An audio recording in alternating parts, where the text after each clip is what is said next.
അപ്പോൾ നമുക്ക് നേരിട്ട് കാര്യത്തിൽ കിടക്കാം. ഇത് വന്നിട്ട് directorate general of electronics and mechanical engineers എന്ന് പറഞ്ഞാൽ ആർമിയിലത്തെ EME എന്ന് പറയുന്ന വിഭാഗത്തിലേക്കുള്ളതാണിത്.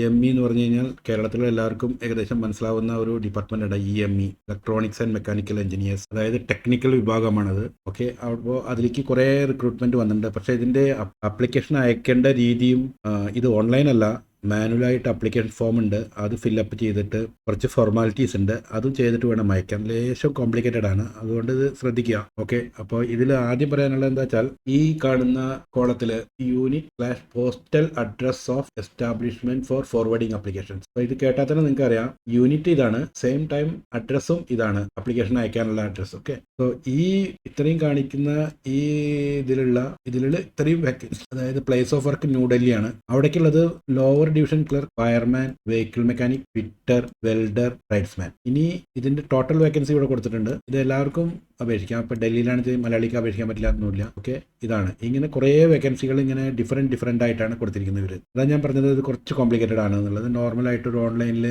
വെക്കുന്ന അപ്ലിക്കേഷൻ ഇടുന്നു, അങ്ങനെയല്ല അത്. അതായത് ഈ യൂണിറ്റിലേക്ക്, ഈ കാണുന്ന അഡ്രസ്സിലേക്ക് വേണം നിങ്ങൾ അപ്ലിക്കേഷൻ ഫോം അയക്കാൻ. നിങ്ങളിത് വീഡിയോ ഫുള്ള് കണ്ടു കഴിഞ്ഞാൽ നിങ്ങൾക്ക് മനസ്സിലാവും. ഓക്കെ, പ്ലേസ് ഓഫ് വർക്ക് ഇതിൽ കിട്ടിക്കഴിഞ്ഞാൽ പ്ലേസ് ഓഫ് വർക്ക് ന്യൂഡൽഹിയാണ്. ഓക്കെ, അതുപോലെ തന്നെ താഴത്തേക്ക് വരുമ്പോൾ അടുത്തത് commanding officer station workshop EME Delhi. Okay, ഇതും ഡൽഹിയാണ്. അവിടെ ഉള്ളത് വാഷർമാൻ, കുക്കാണ്. ഓക്കെ, അതിൻ്റെ വേക്കൻസി ഇവിടെ കൊടുത്തിട്ടുണ്ട് 1. ഓക്കെ, ഇതും ന്യൂഡൽഹിയിലാണ്. ഇതിൽ എടുത്തു കഴിഞ്ഞാൽ വീഡിയോ എടുക്കാം. അടുത്തത് ശ്രദ്ധിക്കുക, ഈ സാധനം commandant 506 army base workshop Jabalpur Madhya Pradesh. അവിടേക്കാണ് ഇത് അയക്കേണ്ടത്. ഇത് ജബൽപൂരിലാവും ഉണ്ടാവുക അപ്പോയിൻമെന്റ് കിട്ടുക. Lower division clerk, electrician, power, telecom mechanic, upholsterer. Okay, അങ്ങനെയാണ് ഇത് വരുന്നത്. അപ്പോൾ ഇത് നിങ്ങൾ വിചാരിക്കും ഇതെന്താ ഇങ്ങനെ, ഞാൻ സാധാരണ ഇതിൽ കാണിക്കുമ്പോൾ നല്ല PDF കാണിക്കല്, ഞാനിത് ചെക്ക് ചെയ്ത് കിട്ടുന്നില്ല. അപ്പോൾ ഒഫീഷ്യലായി കിട്ടുന്നത് കാണണ്ട ഇവിടെ എംപ്ലോയ്മെന്റ് ന്യൂസിൽ October 4 to 10 ഒക്ടോബറിൽ വന്ന ലക്കത്തിൽ വന്നതാണിത്. ഇത് വന്ന ഗവൺമെന്റ് വെബ്സൈറ്റിൽ തന്നെയാണ് ഇത് വരുന്നത്. employmentnews.gov.in എന്നാണ് വരുന്നത്. ഓക്കെ, അപ്പോൾ എല്ലാം പെർഫെക്റ്റ് ആണ്. വേറെയും PDF എനിക്ക് ചെക്ക് ചെയ്തപ്പോൾ കിട്ടി, പക്ഷേ ആ PDF നല്ല ക്ലിയർ ആണ്, പക്ഷേ അത് ഇതായിട്ട് ലിങ്ക് ചെയ്യാൻ എനിക്ക് സാധിക്കുന്നില്ല. അതുകൊണ്ടാണ് ഞാൻ ഇതന്നെ എടുത്തത്. ഓക്കെ, അപ്പോൾ അത് മനസ്സിലായി. അങ്ങനെ ഓരോ സ്ഥലത്തേക്കുള്ളതാണ് ഇവിടെ കൊടുത്തിരിക്കുന്നത്.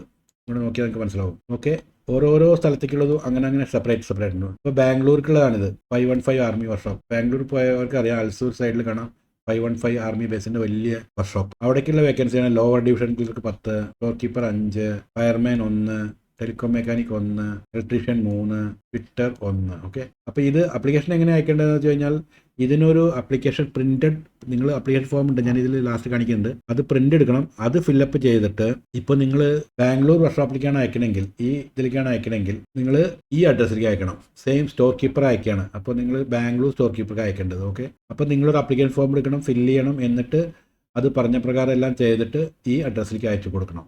അതുപോലെ തന്നെ ഈ സെയിം സ്റ്റോർ കീപ്പർ വേറെ എവിടെയെങ്കിലും ഉണ്ട്, ഇപ്പോൾ ഈ സ്റ്റോർ കീപ്പർ. അപ്പോൾ ഈ സ്റ്റോർ കീപ്പർ നിങ്ങൾക്ക് അപ്ലൈ ചെയ്യണമെന്നുണ്ടെങ്കിൽ നിങ്ങൾ എന്ത് ചെയ്യണം, വേറെ അപ്ലിക്കേഷൻ ഫോം ഫില്ല് ചെയ്യണം, എന്നിട്ട് ഈ അഡ്രസ്സിലേക്ക് അയച്ചു കൊടുക്കണം. ഇതിൽ പ്രത്യേകം ശ്രദ്ധിക്കേണ്ടത് എന്താ വെച്ചാൽ, അപ്ലിക്കേഷൻ ഫീ ഇല്ല ഇതിന്. ഓക്കെ, ഇതിൽ ഒരേ ഒരു കാര്യം ചെയ്യേണ്ടത് വെച്ചാൽ, അപ്ലിക്കേഷൻ ഫോമിന്റെ കൂടെ നിങ്ങളുടെ സെൽഫായിട്ട് അഡ്രസ്സ് എഴുതിയ ഒരു 5 രൂപ സ്റ്റാമ്പ് ഒട്ടിച്ച ഒരു കവർ ഇതിൻ്റെ ഒപ്പം വെക്കണം. കാരണം നിങ്ങൾക്ക് അതിന്റെ ടൈം, ഡേറ്റ്, കാര്യങ്ങളെല്ലാം നമ്മളെ കൊടുക്കുന്ന കവറിലാണ് നിങ്ങൾക്ക് തിരിച്ചു വരിക. ഓക്കെ, അതാണ് ഇതിനെപ്പറ്റി പറയാനുള്ളത്. ഇനി നമുക്ക് ഇതിന്റെ ക്വാളിഫിക്കേഷനും മറ്റു കാര്യങ്ങളും നോക്കാം. ഓക്കെ, അപ്പം ഞാനിതിനെ ഒന്ന് സമ്മറൈസ് ചെയ്തിട്ട് വേറൊരു PDF ആക്കി മാറ്റാം. ഇത് ഞാൻ ചെയ്താണ്, മറ്റേത് ഒറിജിനലാണ്. അതിന്ന് ഞാൻ ഇങ്ങോട്ട് എടുത്താണിത് പെട്ടെന്ന് മനസ്സിലാക്കാൻ വേണ്ടി. ഓക്കെ, ഇത് പറഞ്ഞു, ഇത് director general of electronics and mechanical engineer EME അതിലേക്കുള്ള പോസ്റ്റാണ്. ഇത് എവിടേക്കൊക്കെ റിക്രൂട്ട്മെന്റ് ഈ വേരിയസ് ഗ്രൂപ്പ് C ആണ്. Okay, group C post across multiple units including, അതായത് വേറെ സ്ഥലത്തേക്കും ഉണ്ട്. അതിൽ മെയിനായിട്ട് 5 Delhi cantonment headquarters EME Meerut, 516 Jabalpur, 515 Bengaluru, EME school Vadodara and other units. വേറെയും കുറച്ച് ചിലത് ഇതിലേക്കുണ്ട്. ഓക്കെ, പിന്നെ ഇതിൽ ഏതൊക്കെ വരുന്നത്, ട്രേഡ്സ്മാൻ മെയ്റ്റ് 54 വേക്കൻസി ഉണ്ട്. Vehicle mechanic, armed fighting vehicle, highly skilled, അതെല്ലാം നിങ്ങളുടെ ബേസ്ഡ് ഓൺ ക്വാളിഫിക്കേഷൻ എടുക്കുക. Tradesman mate 116 vacancy, army base ബാംഗ്ലൂർക്കുള്ളുണ്ട്.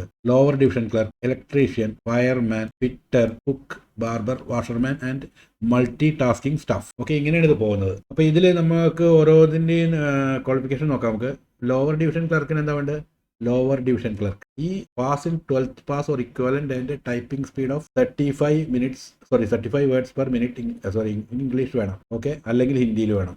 അപ്പോൾ മലയാളികളാകുമ്പോൾ എല്ലാവർക്കും ഇംഗ്ലീഷ് മതി.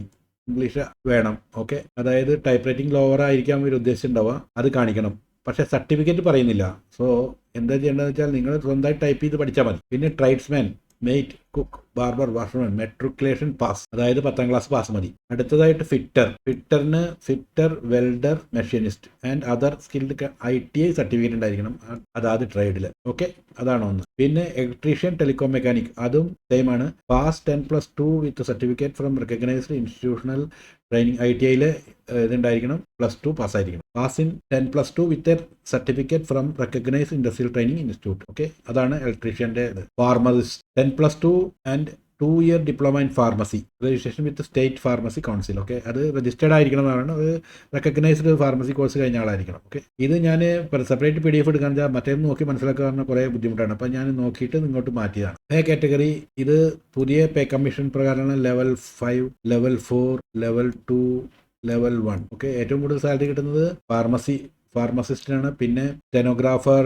ഡ്രോട്ട്സ്മാൻ, അങ്ങനെ. പിന്നെ മൂന്നാമത് ലെവൽ 2 ട്രേഡ്സ്മാൻ, ഫയർമാൻ, ഡ്രൈവേഴ്സ്, അങ്ങനെയുള്ളതിന്. പിന്നെ ലെവൽ 1 അതായത് ട്രേഡ്സ്മാൻ മെയ്റ്റ്, ഹെൽപ്പറാണ് ഉദ്ദേശിക്കുന്നത്. Tradesman help, cook, barber, washerman, MTS എന്ന് പറഞ്ഞാൽ multi tasking staff. Okay, age limit 18 to 25. Fire engine driver age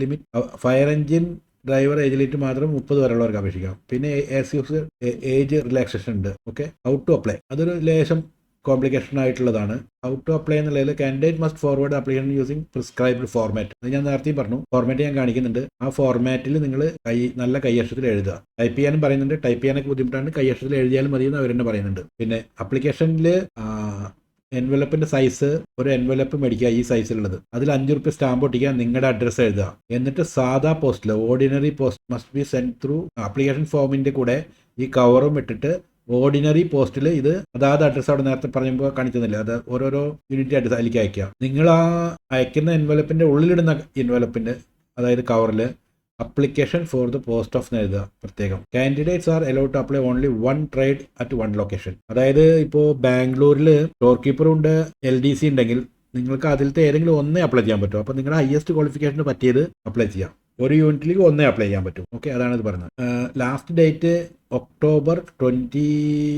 November 11th വരെ ഇതിന് ടൈമുണ്ട് അയക്കാം. Selection process, short list. Application will be short listed based on percentage mark obtained. അതായത് നിങ്ങൾ അയച്ചു കൊടുക്കുന്ന ഇതിൽ മാർക്കും കാര്യങ്ങളൊക്കെ വെച്ച് ഷോർട്ട് ലിസ്റ്റ് ചെയ്യും. പിന്നെ അപ്പോൾ ഫസ്റ്റ് സ്റ്റേജ് കഴിഞ്ഞു. പിന്നെ റിട്ടേൺ ടെസ്റ്റ് ഓരോരോ ട്രേഡിനനുസരിച്ച് മാറും. അത് ഡിപ്പെൻഡ്, നിങ്ങൾക്ക് അത് കിട്ടുമ്പോൾ മനസ്സിലാവും, നിങ്ങൾക്ക് അതിൻ്റെ കാൾ ലെറ്റർ കിട്ടുമ്പോൾ മനസ്സിലാവും. പിന്നെ return test syllabus, various post, generally include general intelligence, അങ്ങനെ ഓരോരോ പോസ്റ്റിന് പറയുന്നതല്ലേ, അപ്പോൾ പറയാൻ ബുദ്ധിമുട്ടാണ്. ഇമ്പോർട്ടൻ്റ് ആയിട്ടുള്ളത് ഇത് ഇപ്പോൾ അവിടെ കിട്ടിയതെന്ന് അവിടുന്ന് മാറാൻ പറ്റില്ല ഒന്നുമില്ല, മാറാനും പറ്റും. All posts are subject to all India transfer liability and field service liability rules. ബാംഗ്ലൂർക്ക് എടുത്ത് ബാംഗ്ലൂർ തന്നെ ആയിരിക്കില്ല എന്ന് കിട്ടും. ഇനി കാണിക്കാൻ പോകുന്നത് അപ്ലിക്കേഷൻ ഫോം. ഇതാണ് അപ്ലിക്കേഷൻ ഫോം. ഈ അപ്ലിക്കേഷൻ ഫോമിൽ നിങ്ങൾ പോസ്റ്റ് അപ്ലൈഡ്, അതായത് പ്രത്യേകം ഇപ്പം 515 ആർമി വർക്ക്ഷോപ്പ് ബാംഗ്ലൂർക്ക് അപ്ലൈ ചെയ്യുന്ന ആള് അതിൽ കാണിക്കുന്ന ഏതെങ്കിലും ഒരു പോസ്റ്റിലേക്ക് അപ്ലൈ ചെയ്യാൻ പറ്റും. അപ്പോൾ പിന്നെ അതേ പോസ്റ്റ് നിങ്ങൾക്ക് ഇപ്പോൾ ജബൽപൂരിലുണ്ടെങ്കിൽ അപ്ലൈ ചെയ്യാൻ പറ്റും. അത് വേറെ എൻവലപ്പായി, വേറെ കവറായി, വേറെ ടോട്ടലി ഡിഫറെൻറ്റ് അപ്ലിക്കേഷനായിട്ട് അയക്കണം. അപ്പോൾ ഇതിലെല്ലാം നോർമലാണ്. Name of candidate, fathers name, അതെല്ലാം ഫില്ലപ്പ് ചെയ്യുന്നു. അങ്ങനെ താഴത്തേക്ക് വന്നു. കറസ്പോണ്ടൻ്റ് അഡ്രസ്, പെർമനൻ്റ്, ഇത് രണ്ടും ഒന്നായിരിക്കും പൊതുവെ എല്ലാവരും. കാരണം ഇതെല്ലാം ക്ലിയർ ആയാലാണ് നിങ്ങൾക്ക് ഇത് വരാം. പിന്നെ ഇത് പറഞ്ഞു, അങ്ങനെ ഓരോന്ന് പറഞ്ഞു. നെയിം ഓഫ് എക്സാമിനേഷൻ, അതായത് നിങ്ങൾ പാസ്സായ എക്സാമിനേഷൻ, എക്സ്പീരിയൻസ് ഉണ്ടെങ്കിൽ അത്. പിന്നെ എൻക്ലോസർ ഏതൊക്കെയാണ് വേണ്ടത്, Aadhaar card number, PAN card number, driving licence number ഉണ്ടെങ്കിൽ കൊടുത്താൽ മതി, പാസ്പോർട്ട് നമ്പർ ഉണ്ടെങ്കിൽ കൊടുത്താൽ മതി, പാൻ കാർഡ് നമ്പറും ഉണ്ടെങ്കിൽ കൊടുത്താൽ മതി, ആധാർ കാർഡ് നമ്പർ എന്തായാലും കൊടുക്കണം. ഓക്കെ, പിന്നെ ഡ്രൈവിംഗ് ലൈസൻസ് നമ്പർ, ഇപ്പോൾ ഡ്രൈവിംഗ് പോസ്റ്റിൽ അപ്ലൈ ചെയ്യുന്ന ആൾ ഡ്രൈവിംഗ് പോസ്റ്റ് നമ്പർ കൊടുക്കണം, ഷുവറല്ലേ. പിന്നെ ഒരു ഡിക്ലറേഷൻ സൈൻ ചെയ്യുന്നു. അതിൻ്റെ കൂടെ നിങ്ങൾ വെക്കാനുള്ളത് 1 self address envelope duly fixed.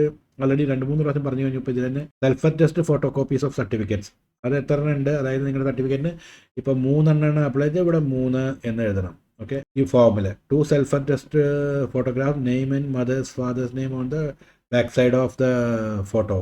ഇത് പ്രത്യേകം 2 self attested photographs, name and mothers name, fathers name on the back of the. ഇതിന് പുറമെ 2 ഫോട്ടോഗ്രാഫ് അതിൽ വേണം. എക്നോളജ്മെന്റ്, ഇത് എന്തായാലും പറയാ അഡ്മിറ്റ് കാർഡ്. ഒക്കെ അത് താഴത്തുണ്ട്. ഇത് മൊത്തം 3 പേജുള്ള അപ്ലിക്കേഷൻ ഫോം. ഇതെന്ന് പറഞ്ഞാൽ ഈ പേപ്പറാണ് നിങ്ങൾക്ക് തിരിച്ചു വരാം. ഈ സാധനം നിങ്ങൾ തന്നെ ഫില്ലപ്പ് ചെയ്ത് നിങ്ങൾ തന്നെ ഫോട്ടോ കോപ്പി ചെയ്യാൻ. ഇവിടെ 4 ഓഫീസ് യൂസ് എന്നുള്ളിടത്ത് അവർ ഇൻഡെക്സ് നമ്പർ, അവരുടെ റിട്ടേൺ ഡേറ്റ് എല്ലാം ഇട്ടിട്ട് ഇവിടെ സീലടിച്ച് നിങ്ങൾക്ക് ഡേറ്റ് ഇട്ടിട്ട് ഇവിടെ സീൽ ഉണ്ടാവും. അവരുടെ സീലോട് കൂടി ആരെ സൈൻ ചെയ്താൽ നിങ്ങൾ അടിച്ചിട്ട് നിങ്ങൾക്ക് തിരിച്ചു വരും. ഓക്കെ, അതാണ് ഇതിൽ പറയാനുള്ളത്. ഇതിൻ്റെ ഫോമോ കാര്യങ്ങളോ വേണമെന്നുണ്ടെങ്കിൽ ഈ വീഡിയോയിൽ കമൻറ്റായി വന്നു കഴിഞ്ഞാൽ ഞാൻ അവർക്ക് അയച്ചു തരുന്നതായിരിക്കും. ഓക്കെ, കാരണം ഇത് പല സ്ഥലത്തും പല രീതിയിലാണ് ഓടിക്കൊണ്ടിരിക്കുന്നത്. അതാണ് ഞാൻ അങ്ങനെ പറയാൻ കാരണം. ഇത് വേറെ ഇട്ട് കഴിഞ്ഞാൽ കൺഫ്യൂഷൻ ആവും. അപ്പോൾ ആർക്കാണോ ആവശ്യമുള്ളത് അവർക്ക് ഞാൻ ഈ ആപ്ലിക്കേഷൻ ഫോം അയച്ചു തരും. ഫുൾ ഡീറ്റെയിൽസ് ഹെൽപ്പ് എന്തെങ്കിലും വേണമെങ്കിൽ പറഞ്ഞാൽ മതി. Okay, thank you.